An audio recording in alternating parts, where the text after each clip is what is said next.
Hello, Hornet Nation. This is Ms. Menton. Do you ever have an assignment for which you need to have multiple tabs open? Maybe you've got a worksheet or organizer like this one, and then the information that you need for that organizer is in a separate document like this slide deck. It seems like there's got to be a better way than just clicking back and forth and back and forth, and there is. So you may not have two screens at home that you could expand these windows out into, but we can fake a split screen, and that's what I'm going to show you in this screencast. So the first thing that we want to do is, instead of two separate tabs, we want two separate windows. So I'm going to take my second tab, I'm just going to drag it over to the side until eventually it pops out into its own window. The next thing that I want to do is minimize this window. I want to make it smaller than full screen. To do that, I'm going to press this button in the upper right hand corner where you can see two windows layered on top of each other. So now this is already starting to look a little better because I can see both windows layered on top of each other, but we're going to make it even better and easier to work with. If you drag your cursor over to the edge of one of your windows, you'll see a little horizontal two-way arrow icon pop up. If you click and hold and drag, that's going to resize the window. Since this is kind of a big organizer, I'm going to make it a little bit more than half of my screen.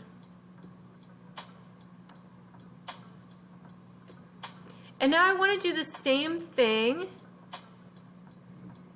with my second window. I'm going to go over to the edge of that window with my cursor, wait until I see that horizontal double arrow, and then drag to resize.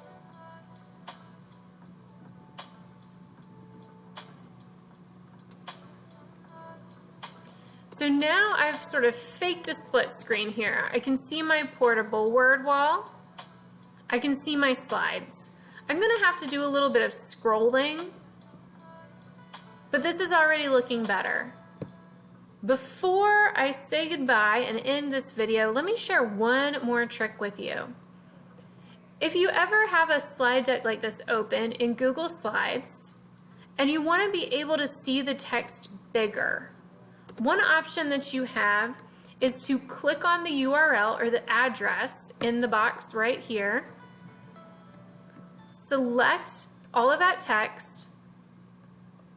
We want to edit the very end of that URL. So I'm going to hit my right arrow to go to the very end of the URL. I'm going to delete everything up to this backsplash, not backsplash. So I want to delete edit and then everything that comes after it. And then what I want to have in its place is the word present. I'm going to hit enter, and it's going to change this slide deck to be in presentation mode instead of editing mode. So now I can see my slide deck really easily, and I can see, oh, lipids, that's a word I need to add, and I can come right over here and add my vocabulary words with much more ease than clicking back and forth between those two tabs. I hope this Hornet life hack helps you work smarter, not harder. Take care and protect the nest.